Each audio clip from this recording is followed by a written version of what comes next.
RMC, Laël, l'amour et vous, Brigitte Laël. Oui, on attrape notre fil d'Ariane.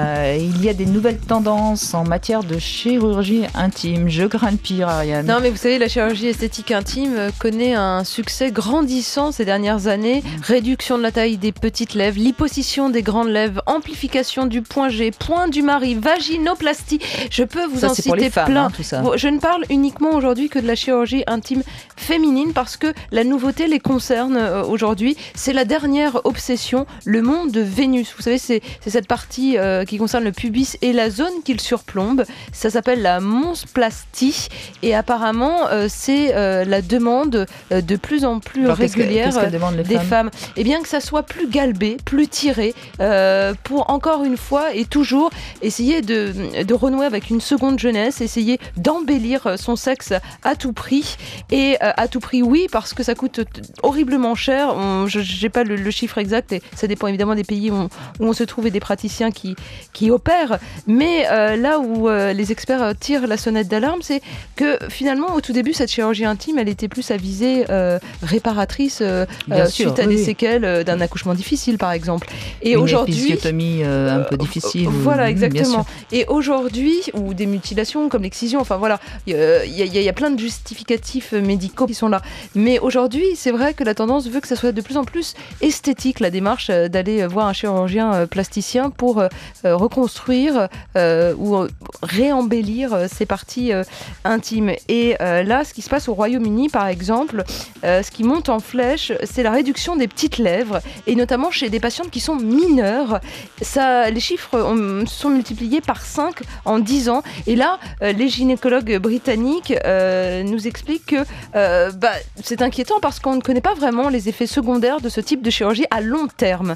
Et on n'a peut-être pas assez de recul. Donc comme on a Jean-Marc Bobo avec nous, peut-être qu'il pourra nous éclairer un peu plus. Écoutez, j'ai pas les résultats à long terme. Ce que je peux dire simplement, c'est que les petites lèvres ont une fonction, c'est pas simplement pour faire joli, c'est une fonction érotique, ce sont des organes érectiles. Et à partir du moment où on y touche, je pense que les chirurgiens savent ce qu'ils font, bien évidemment. Mais rien ne dit qu'on peut pas avoir des brides cicatricielles, qu'on peut pas justement empêcher cette turgescence des lèvres au moment de l'excitation. Et donc à terme, on pourrait peut-être éventuellement avoir des effets sur le plaisir. La frigidité, voilà, bien sûr. Les femmes frigides, oui. Et puis je pense que c'est comme toute chirurgie esthétique, mais là c'est d'autant plus gênant qu'on est vraiment dans un cadre d'un organe qui n'a pas simplement une fonction visuelle, qui a aussi une fonction érotique et une fonction médicale. N'oublions quand même pas que c'est par là que les femmes accouchent.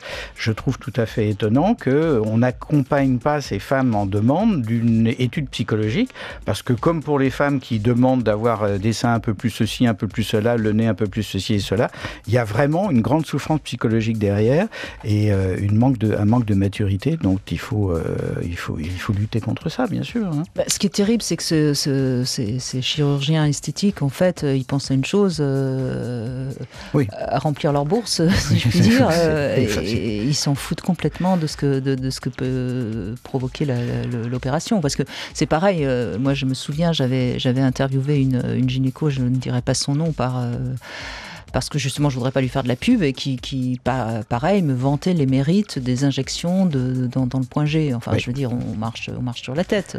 Oui, et en fait, je vois de qui vous voulez parler. Et d'ailleurs, on s'est un tout petit peu bousculé lors d'un congrès, parce que j'estime que, je pense à juste titre que c'est pas parce que on va avoir le point G plus ceci ou plus cela que les rapports sexuels vont être de meilleure qualité. La femme, c'est pas un organe, c'est pas un organe pouce-bouton. Hein, Et vous dites, c'est pas un objet, et pourtant c'est cette demande qui s'uniformise. Les femmes veulent ressembler un peu au Barbie, au sexe de la Barbie, lisse et galbée. Voilà les demandes qui reviennent.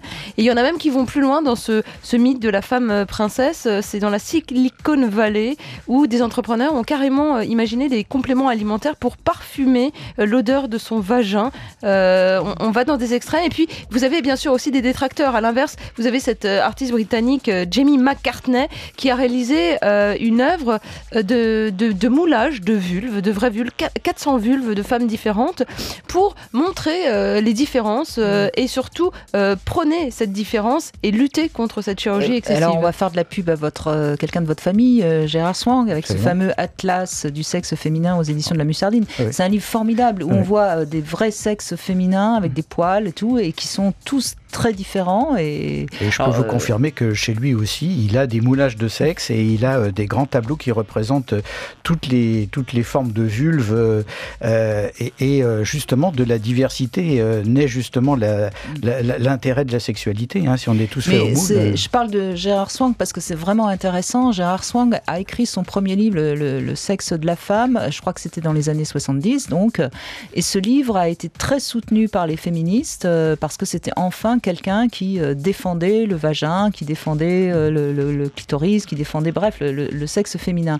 Et on a l'impression aujourd'hui, alors que les femmes se croient beaucoup plus libérées que dans les années 70, on a l'impression qu'aujourd'hui les femmes, elles redeviennent des objets sexuels et qu'elles vont aller se faire mutiler pour le plaisir d'être une femme comme il faudrait être. Alors moi je voudrais qu'elles se réveillent, les femmes. Enfin. Oui, alors ce qui m'étonne beaucoup, c'est que j'ai pensé pendant assez longtemps que c'était sous l'influence de leur partenaire, et donc plus ça va et plus j'interviewe ces femmes que je vois totalement épilées, avec des épilations laser dont je vous passerai les conséquences, et qui disent ah ben non, mais moi je trouve que c'est ça, c'est pour moi, c'est moi qui ai pris la décision, donc on peut déplorer un petit peu ça. Les femmes ne sont pas des poupées Barbie, mais encore faut-il qu'elles-mêmes en soient convaincues. Mais oui, réveillez-vous les femmes, il faut garder notre sexe tel qu'il est, il est beau, et c'est comme ça que les hommes nous aiment. Voilà, c'est dit.